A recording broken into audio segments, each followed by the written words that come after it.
And first, I'm going to just tell you a little bit about our project, and then we'll hear from our two different speakers for today.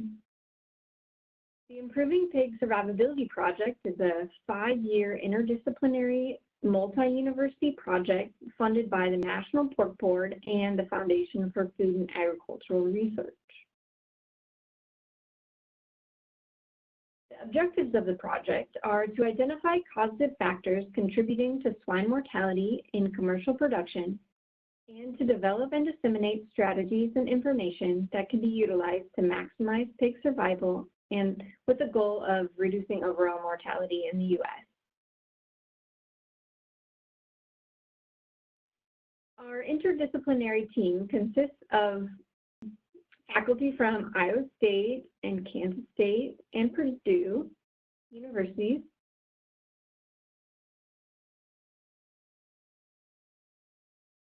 We have a lot of different components in this grant, and one of them would be research. Here's a list of some examples of our research projects, like identifying economic costs of mortality. We have our producer survey.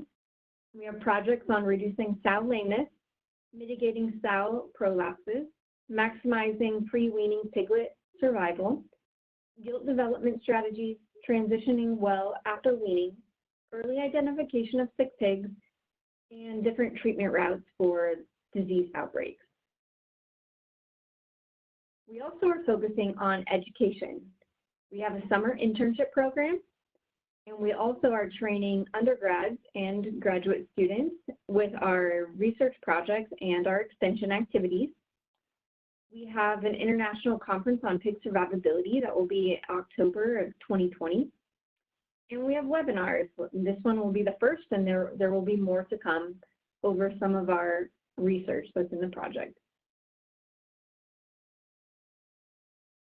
There's also an extension component in this grant, which includes fact sheets, videos, workshops, and some on-farm demonstrations.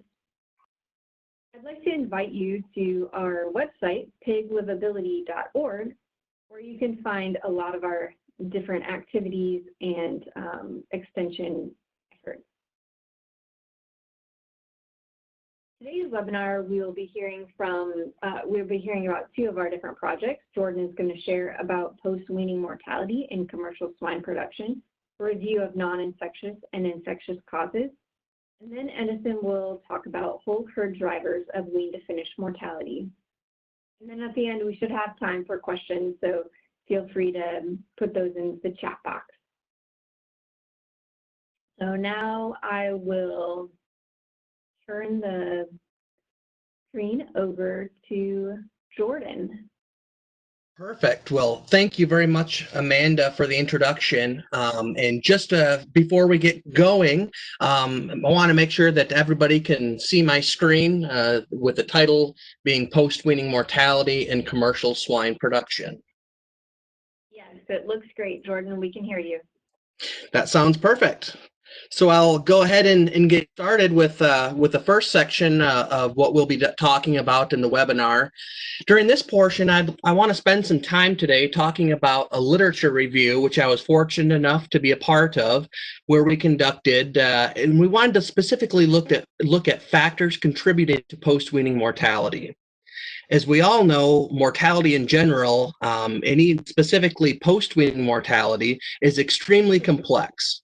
We know that, and what we wanted to set out to do is attempt to classify many of the known contributing factors into non-infectious or infectious contributing factors.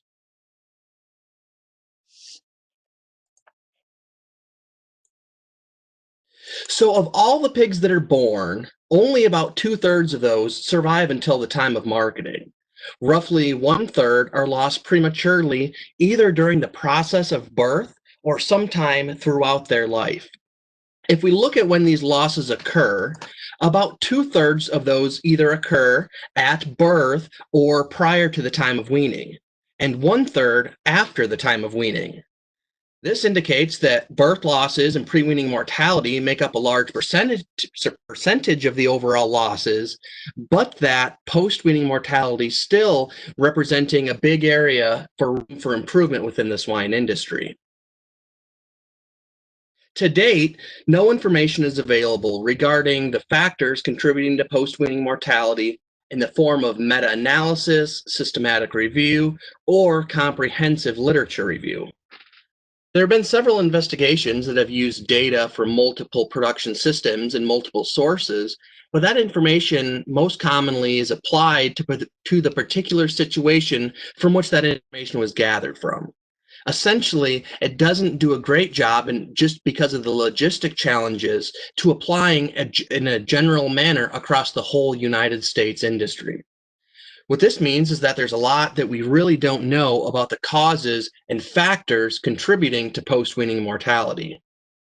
So the objective of the project was to describe what is known in the literature regarding factors contributing to post-weaning mortality. So in doing so, in conducting this literature review, we wanted to focus on a few key areas. One of which is we wanted to integrate all relevant publications on wean-to-market or post-weaning mortality. We wanted to understand what risk factors lead to post-weaning mortality, as well as within the body of literature, identify what we do know and what areas we don't know as much as we would like, or what are some key areas where additional research efforts are still necessary. So in order to conduct this literature review, what we did was we used a series of search engines, including Web of Science, Scopus, PubMed, and what we did was we conducted a thorough review and thorough search of all the factors that we believed could potentially contribute to post-weaning mortality. And through this search, we identified nearly 17,000 search results. And the process of doing this search, as we did it, we documented what search criteria we used, what results we gathered, and then from that total number of identified sources, we then whittled that down and determined what would generate meaningful and useful information and what necessarily didn't apply to the objective we are trying to accomplish. So within the structure of this project, we ended up coming up with two final manuscripts, one of which describes non-infectious contributing factors, and the other describes infectious contributing factors. We've put both of these together, and they're currently undergoing review in translational animal science. So that was the primary focus of this project, was to come up with these two manuscripts that outline what we know and what we don't know regarding infectious and contributing factors. And as a bit of a side project, and we'll describe it in a little bit more detail in one of my later slides, we wanted to take some concepts and put down some concepts on writing to help production systems and researchers how to think about mortality analysis and how to design and conduct studies looking at mortality as a primary outcome. And this involves both concepts of study design and statistical analysis, but also puts together some information regarding how to properly conduct a sample size analysis to figure out how many animals and how many experimental units you need to identify significant differences for the research question of interest. To summarize and to put together both the infectious and non-infectious factors, we made this web diagram. And what this shows is that there's a lot of non-infectious contributing factors denoted by the white circles, ovals, and then also those that are related to infectious factors. And what this shows is not to make any generalized conclusions based on, but simply to illustrate that there's a lot of contributing factors and there's a tremendous amount of overlap. And because of this, it makes establishing causation of mortality extremely difficult. To begin with, we'll focus on the non-infectious factors that are believed to contribute to post-weaning mortality. An important component of this process was to assess how important certain factors are compared to others and their main contributions to post-weaning mortality. This is a large challenge, and the information in the literature was very diverse, which made strong numeric measures of association quite difficult. However, we wanted to categorize these factors based on their magnitude of impact. which in essence is a combination or a function of both how common or how frequent the various contributing factors are, as well as some measure of the severity that the potential mortality could be attributed to that factor. So in essence, the magnitude of impact is a general function of both how common as well as how severe the contributing factor may be. So what we did was we split out three categories, including factors that were believed to have a high, moderate, or low relative magnitude of impact.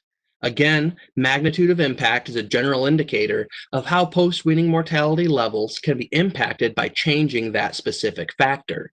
In general, changes made regarding the factors with a high magnitude of impact can have the greatest impact at changing post-weaning mortality.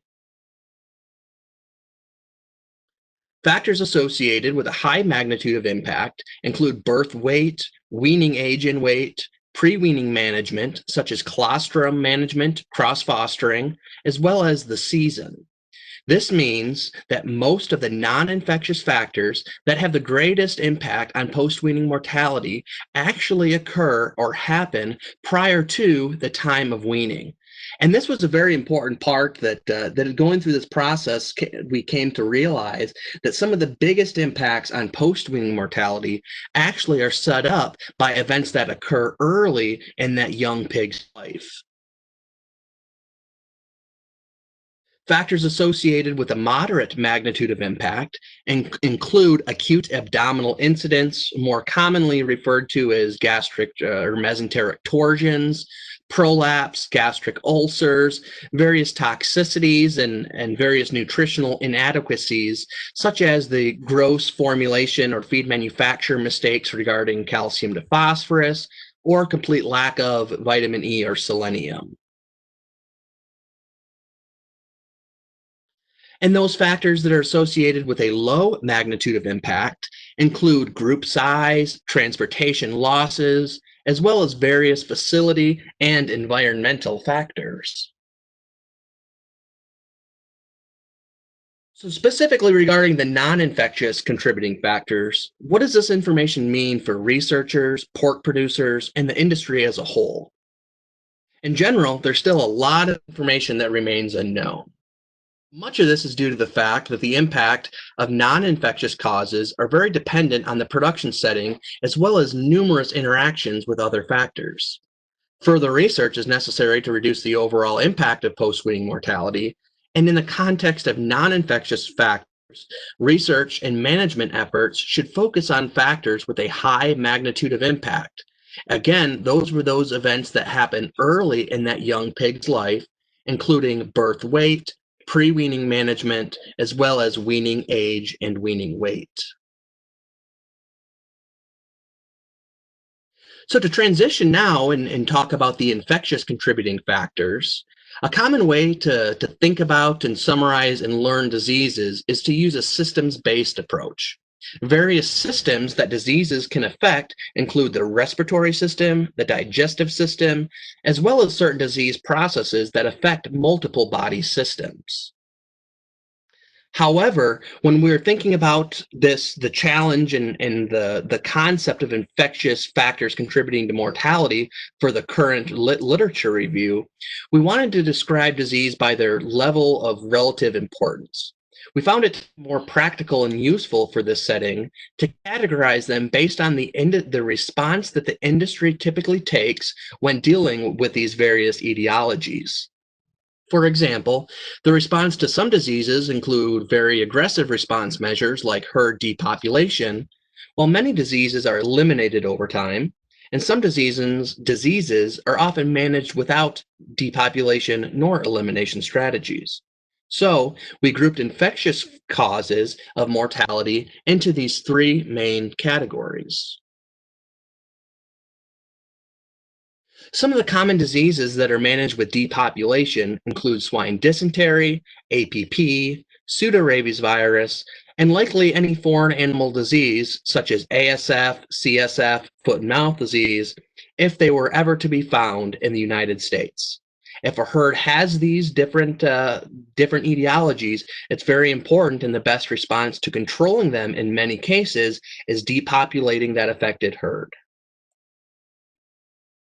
On the other hand, some diseases that are often eliminated from production systems because of their high economic impact on production include enzootic pneumonia, PRRS virus, swine influenza virus, as well as various coronaviruses, including TGE, PED, as well as porcine Delta coronavirus. And then finally, there's a long list of diseases that are often managed without depopulation or elimination strategies. And these can include various bacterial etiologies such as Haemophilus parasuis, Pasteurella, Bordetella, ileitis, E. coli, among others. Additionally, we included PCV2 on this list for the fact that it does not often require elimination or depopulation, simply because the industry has access to efficacious vaccines that work quite well in preventing clinical disease.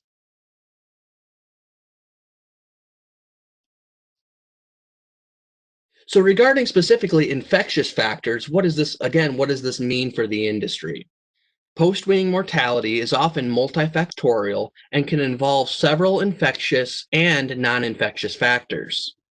Regarding infectious contributing factors, producers need to work with their veterinarians to make sure to conduct proper diagnostics to determine what are the main diseases causing problems within their production system, and then work on a plan to determine the appropriate control strategy, including depopulation, elimination, or management practices. In the context of infectious factors, research efforts should focus on ways to reduce the impact of diseases which are both common in the industry and those diseases that are managed with elimination strategies, such as PRRS virus, swine influenza virus, enzootic pneumonia, and some others. Those diseases which require depopulation certainly have a very significant impact on the industry if they were to occur, such as a foreign animal disease or historically certain diseases like dysentery or APP. However, the types of diseases that are often managed with elimination strategies are very common in the industry, and therefore we believe warrant further investigation in order to develop strategies to control these diseases, ultimately to maintain and maximize the herd health and therefore reducing post-weaning subsequent mortalities. So in summary, from the project as a whole, what we generated and what we found by reviewing the literature is that there's really is a lot of information that's available. There is, with any large amount of information, a high degree of variability in both the quality of the research itself as well as the reporting of those research results and interpretation. Many controlled studies and observational studies have a numerical component, such as the impact of a certain disease or certain vaccination protocol on resulting morbidity or mortality. But because there's a wide range in the types of these studies that are done, it was very difficult to compile and integrate all that information into a single source to fully understand the impact of all these different contributing factors on mortality in a manner in which we can generalize across the whole industry. However, what we do believe this research, this literature review did accomplish was identify some areas that appear to be important contributing factors to post-weaning mortality, and some areas where we think that future research can be tailored to further investigate some of these specific areas. So as I mentioned in one of the earlier slides, one of the next steps of this project and going through and seeing some of the variability and the way studies are designed, some of the ways they're conducted, analyzed, and interpreted, what we wanted to do somewhat as a follow-up and a side project is to discuss some common challenges and mistakes that are taken when people study and conduct research with mortality being one of the primary outcomes of interest. In a lot of studies, and it's easy to calculate mortality and determine mortality in a research study, but for many cases, the study itself wasn't, historically speaking, the study wasn't designed to look at mortality as a primary outcome. Therefore, sample size calculations and determining the amount of resources necessary to detect differences were focused on other areas such as growth performance and feed efficiency. And moving forward and thinking and really focusing on mortality, we need to think about the way we design and conduct our studies in a little bit different manner. So what this is aiming to do is construct a framework for determining the amount of sample size necessary to experimentally detect differences in mortality between different groups. And what we're doing is setting up some various models depending on the data design and the data structure, whether it's a completely randomized design, a randomized complete block design, if our outcome of interest is animal level mortality versus group level mortality, such as the pen level or barn level, and coming up with some ways to determine based on how we design our studies. And in many cases, some of the underlying challenges here is based on the fact that for small differences in mortality, we need large numbers of animals to detect those differences. In doing so, many times we don't have the capability to have all those animals under one physical roof in one barn. We need to include multiple barns, multiple sites, and in doing so, we have to account for that data structure. And when designing these studies, we need to account for that within the sample size calculations. So we really are pretty excited about where this is going, and hopefully we can generate some information that is very practical and very useful for the industry to help them determine how to properly design and conduct studies, looking at interventions and ways to control mortality in that post-weaning period. And as we continue to work on these efforts, make sure to keep following the updates available on the website, and we'll communicate the research and the findings as soon as we have them available. So with that, I'd like to thank both Amanda and Dr. Ross and the whole Iowa State crew for the invitation to be involved with the webinar today, as well as thank all the collaborators at Iowa State, here at K-State, as well as Purdue for all their efforts for this project, and for providing the leadership to undertake this project with the goal of helping the industry. And finally, I'd like to thank my group here at Kansas State that provided the leadership and feedback and guidance for the ability to do this lit review, primarily Drs. Tokash, Dritz, Darushi, Goodband, and Dr. Woodworth, as well as outside input and advice from both Dr. Steve Henry as well as Dr. Kent Schwartz. So thank you all for listening today, and be happy to take any questions at the end of the webinar.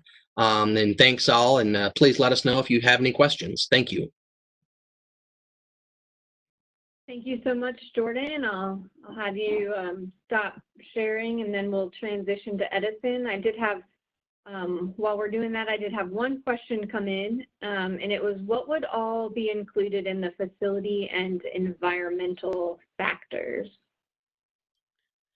Yeah, so that's it's a pretty we didn't have a chance to get into a lot of detail there, but some of the details regarding facility or environmental factors, we know that ventilation is very important. We know that some other areas such as stocking density, feeder space, and some of those other areas may or may not be associated. So that was just a generalization for a lot of different ways that we think about the pig's environment in general. Sounds good. Thank you so much. If there are other questions for Jordan or for Edison as you're listening, please put those in the chat, and we will come back to questions at the very end. All right, Edison, we would love to hear about your project. Okay, thank you, Amanda. Can you guys see my screen and listen to me well? Yes, yes, I can hear you and see the screen, so you're good to go. Thank you. Thank you. So yeah, thanks everyone for your time for this webinar. So would like first to thank my advisor at this project, Dr. Daniel Linhares here at Iowa State. So we're going to talk about the project, the whole herd drivers of wean-to-finish mortality. Firstly, would like also to thank IoSelect Farms for all the partnership in this project. and for providing the data, and they allowed us to share with you guys today. So it's a good follow-up from the discussion from the presentation that we had with Jordan. And when he mentioned, for example, there's a wide and complex amount of factors related to the post-weaning mortality, and it's difficult to integrate all of that and get all that information and extrapolate to the whole industry. So that was the major goal of our project, not to the whole industry, but at least at the production system basis. So we wanted to integrate these multiple data streams that are available for each swine production systems from service to market, because we saw there's opportunities nowadays in the swine industry of that many factors that are related to the production process, but they are not integrated, like Jordan said in that web of causation, for example. So these frameworks, they are housed independently in different softwares, and they are only being used for specific needs and not being analyzed collectively. So we saw this opportunity to integrate this big data available in a production system on an ongoing and automated basis in order to firstly have all this data that the production system collect consolidating in a single report. And from that report, we measure the effect of some specific factors on performance with production system data, and do this collective analysis and interpretation of this information. And this would support the production systems on taking data-driven decisions and based on the field data. So as Jordan mentioned again, the difficulty of some research conclusions because of the part that you cannot extrapolate to your reality, cannot always extrapolate to your own reality due to a difference within and between farms.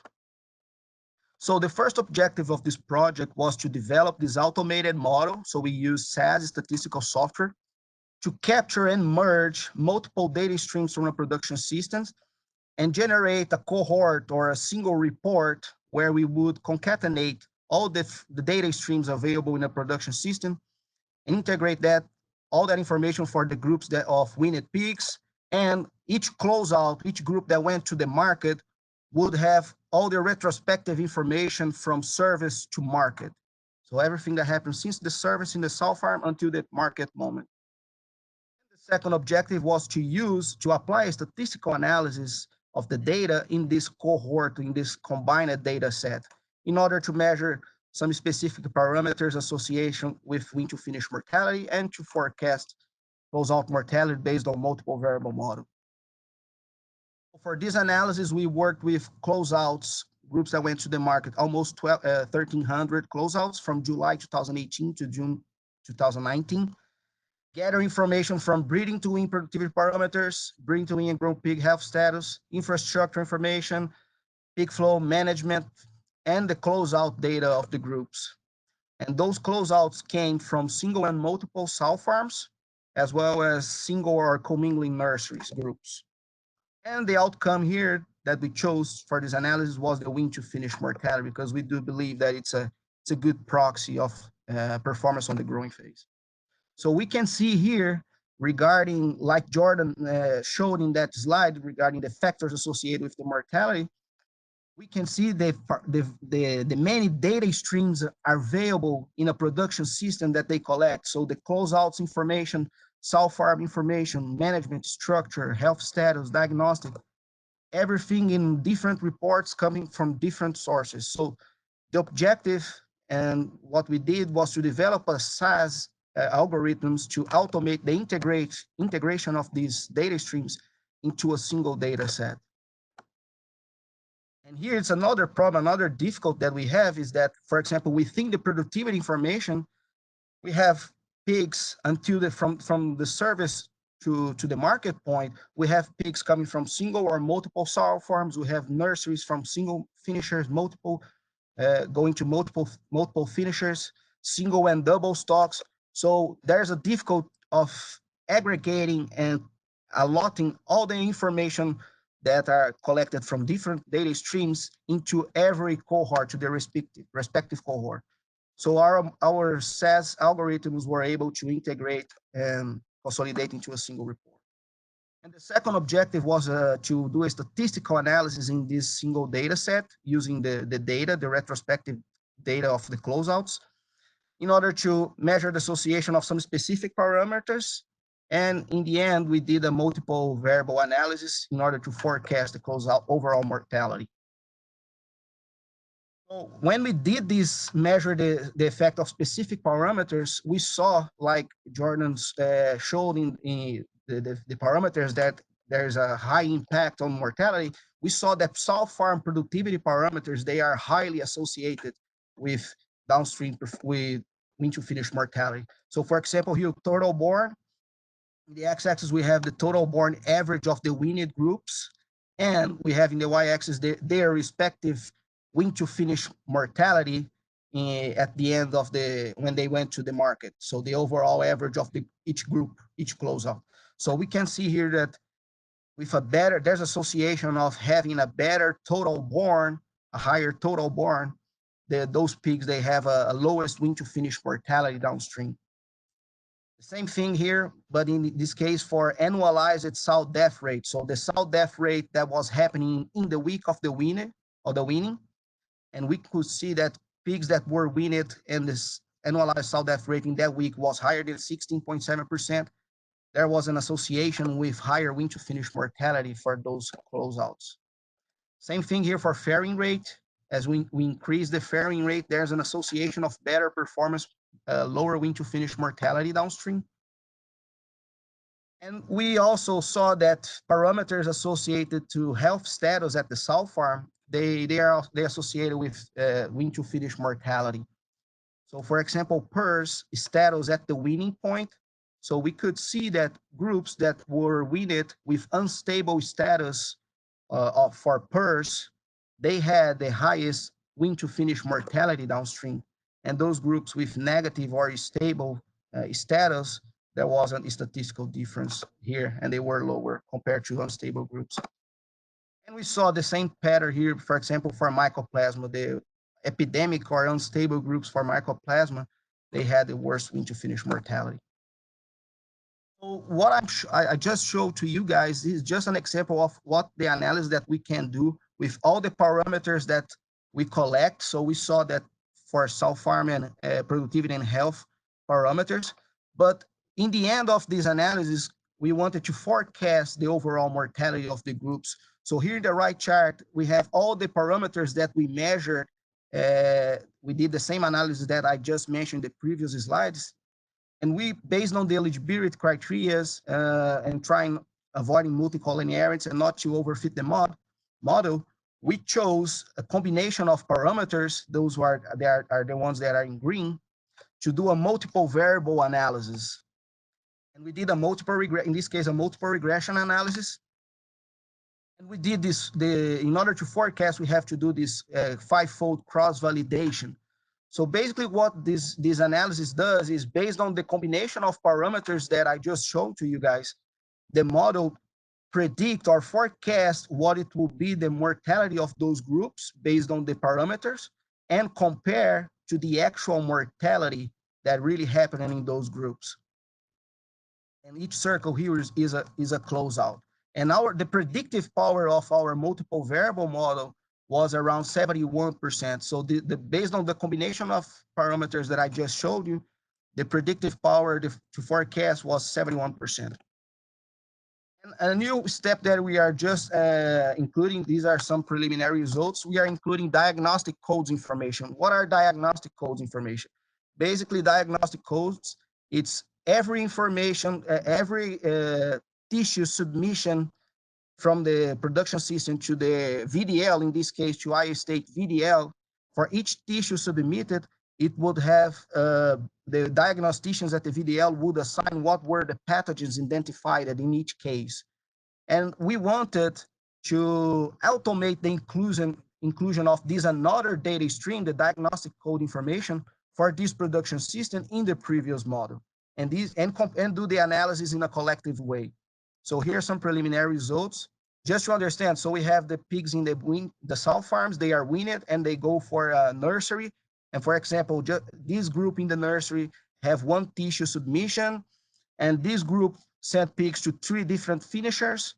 In this finisher, we have 2 more sample collection. In this one, we don't have any more. And in this one, we have 1 tissue. So each closeout in our analysis for this example would have, this one, for example, would have 3 tissue submissions included. This one, only 1 from the nursery, and this one, 2. What we did is basically compare among all the closeouts that had any tissue submission in any point of time during that closeout period that was in the growing phase, and groups that didn't have any tissue submission. And we could see that when they send any tissue to the VDL, those groups, they had the highest wean-to-finish mortality compared to the other. And within those 434 groups, we did an analysis only within those groups to compare when the tissue was submitted. And we saw that when the tissue was submitted in the early phase post-weaning, 21 days post-weaning, there was an association with higher wean-to-finish mortality. In this case, for PRRS, we have here the red bar are the groups that during the growing phase, the diagnostic code was for PRRS positive. So groups that had PRRS when for positive in tissue submitted to the VDL. And in this one is other pathogens, but PRRS, not PRRS here. And within the group, the diagnostic groups with diagnostic positive for PRRS, we could see that when PRRS was early detected in the weaning phase, in the post-weaning phase, there was an association with higher wean-to-finish mortality.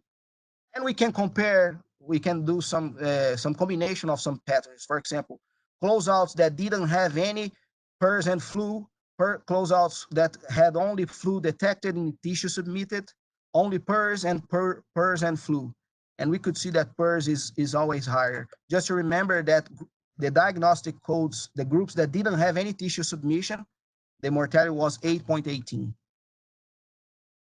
So this study proved the concept that it's possible to build this automated model to consolidate multiple data streams with information about weaning cohorts. So it's important for each production system to have the capability of integrate all the data streams that they already collect in order to analyze and do this analysis, the collective analysis on key performance indicators based on this aggregate whole herd data, using an automated model to generate this consolidated data set. And we saw that sow farm and health productivity are good proxy of downstream performance.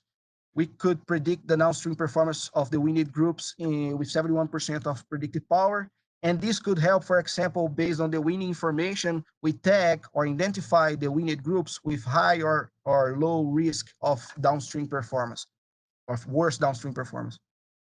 And we can include the precision livestock farming technologies as soon as they are being more implemented in the swine industry, because they all generated reports. So they record coughs, temperature, daily water and feed consumption, and these all generate reports on a daily or weekly basis that we could include in our previous models, as we did with the diagnostic code information. So I like this phrase, in God we trust, all others must bring data, but I wouldn't say only bring data, we have to integrate all these complex amount of data regarding the production process into a single data set using automated models to do that, and to do a collective analysis in this data set. It is on a routine basis. Having this model done, it's a few minutes and you have this consolidated report generated. So we got here with this partnership with IoSelect Farm, so that's why I would like to thanks a lot them. For example, the diagnostic codes information, the analysis that we did was their request. And we saw this project is ongoing and constantly improving, because as soon as you have the data set integrated, the model instigate the questions to do that you want to do. And we can measure what we can measure if we start to record, for example, if we start to record vaccination management or some intervention and tag those informations to the weaned groups or in the growing phase, we can analyze. For the future analysis, we are working with average daily gain, feed conversion, or percentage of yield selected as new possible outcomes, along with an economic analysis with that. And what if we standardize our data collection? For example, the diagnostic codes, we know that it's very complex why the veterinaries in the field send tissue to the VDL. So it's hard to extrapolate the results that we just saw to all the groups. So that's why a pattern of the collection would improve that analysis. And the idea is to deliver field-based results on an automated and routine basis based on whole herd data-driven approach. So with that, I would like to thank you guys for your time and open to any questions, and would like especially thanks to our group here at Iowa State, the Field Epi team.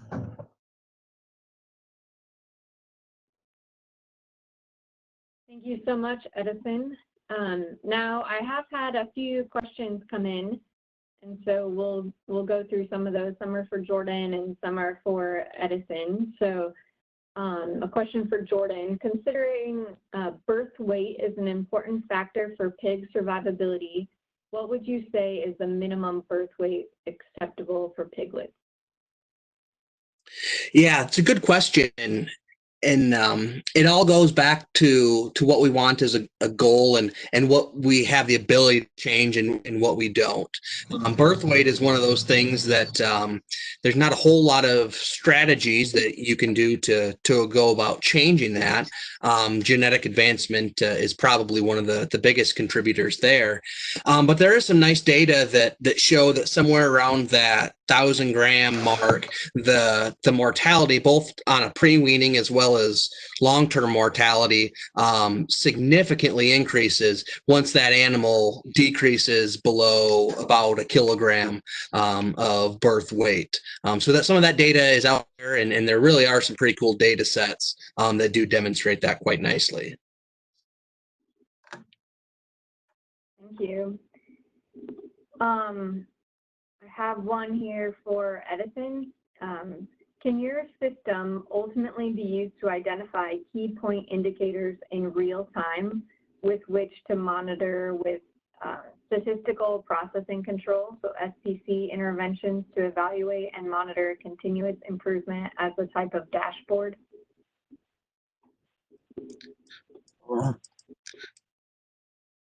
It's a long question. Sorry, my sound was a little bit bad here. Can you repeat the question, please? Oh, I can see here in the chat. I'll send it to you in the chat so you can think about that, and we'll go to Jordan for a minute. No, yeah, Jordan. sorry, I can see here in the questions and answers now. Sorry. So yeah. So yeah, that's something that, for example, the SPC information, as soon as we have this platform to integrate the data set, we can also include the information in an SPC project, but we are not working with that right now. But in order to not only use the productivity parameters, but the diagnostic information and all the other data, we can, as soon as we have this platform to consolidate and generate this report, we can go for some new tools, for example, the SPC or digital platforms, dashboards to generate information, to illustrate the information. So far, we didn't do that. Okay, thank you. Jordan, were there any primary causes of mortality that were unexpected? Good. That's an interesting question, whether or not there were any primary causes of mortality that were unexpected. I think the most unexpected area for me anyway, going through that process, was just some of the things that you don't think about all that often, especially a younger person with relatively limited experience in the industry. Things like sodium ion toxicosis, or if you put wean pigs into a barn and the water's not on for a period of a few days, and then you switch the water back on. Not frequent events by any mean that those types of things happen, but just the massive impact that can have, I found to be quite interesting. And some of those things, toxicities aren't all that common, but when they do occur, the magnitude of impact can be very substantial.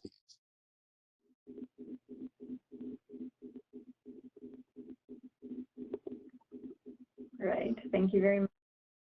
Edison, here's a couple questions for you. What percent of wean-to-finish mortality is a direct function of the sow farm? Yeah, thanks for the question. Good question. So for this project so far, we mainly focus on sow farm productivity parameters. And as a request of the production systems, for example, they want now to work with average daily gain.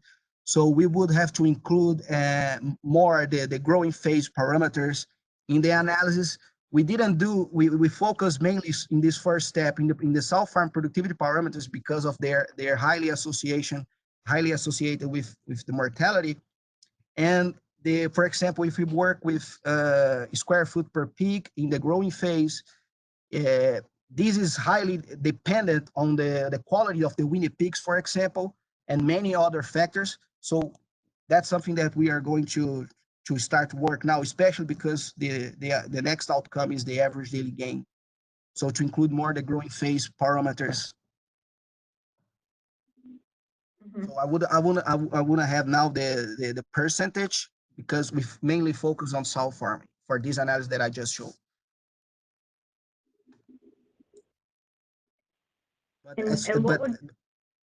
But like as we have this model done, as soon as we have the information, we can integrate and analyze collectively again.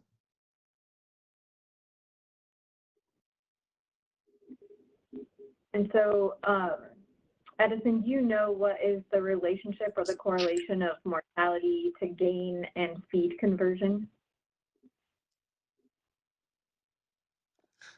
Yeah, we didn't measure that in this analysis. We mainly focus on the mortality because we didn't look for the feed conversion, but it's another possible outcome, a little bit more complex. But first, we are going to tackle and the next results that are going to come, hopefully by the end of this year, are going to be related to average daily gain.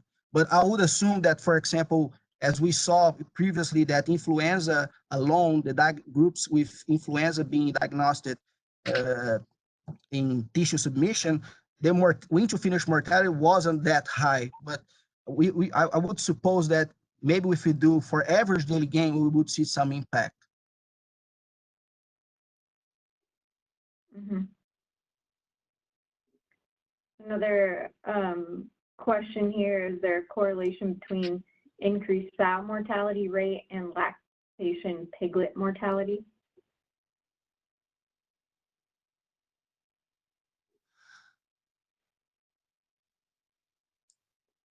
Correlation between sow lactation what?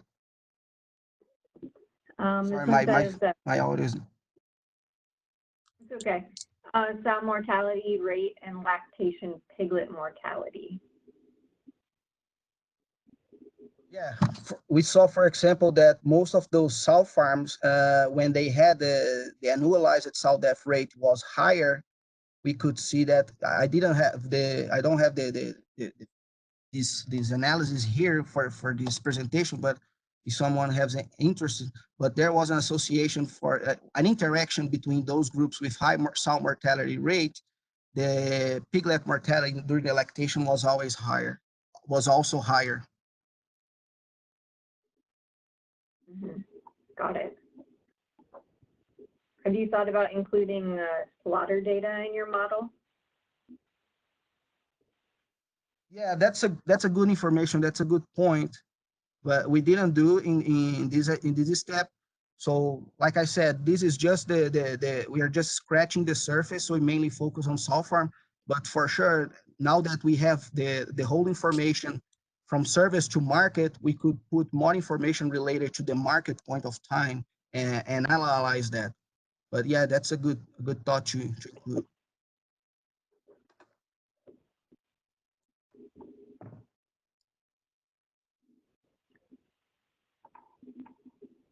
I did have a question here.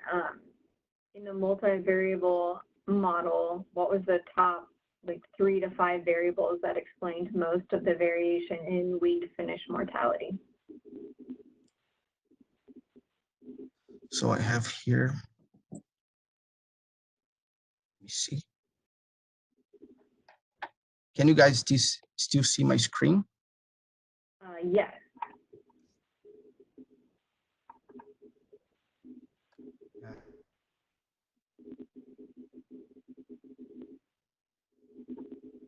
So for including in the multiple variable model, the variables that were more, let's say, more associated with wean-to-finish mortality was pigs weaned per sow, some RFLP patterns, and farrowing rate.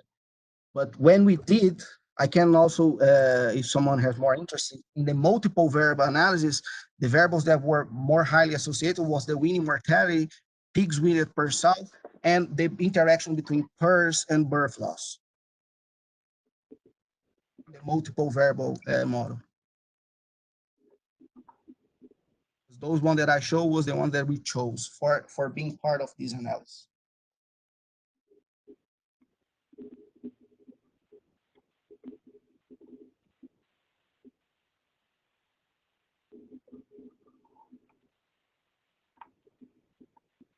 There's a question on the total born slide by decreased wean-to-finish mortality. Was parity looked at or controlled for?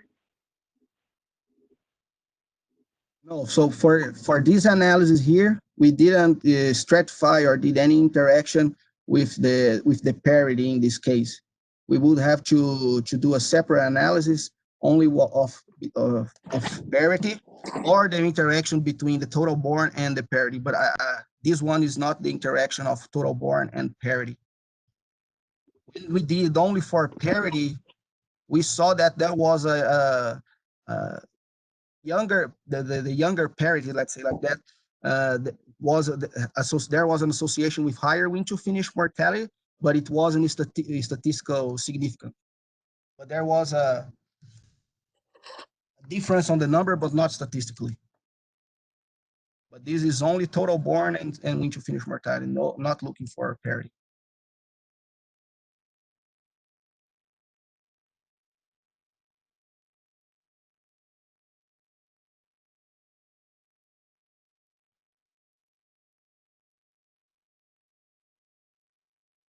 I'm getting a few questions on if this material will be available, and we are recording this webinar, and we will be sending out everyone who registered for this webinar. We'll send out the link and where you can find it. It'll be posted on our website in the coming days, so you can look forward to it there. You can also see other things that we have posted, presentations, and we will soon have a podcast. They'll definitely be posted on our website as well.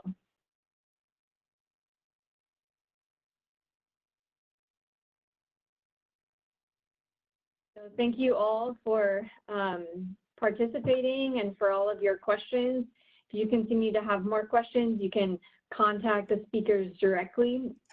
And yeah, I invite you to check out our website and have a great rest of your day.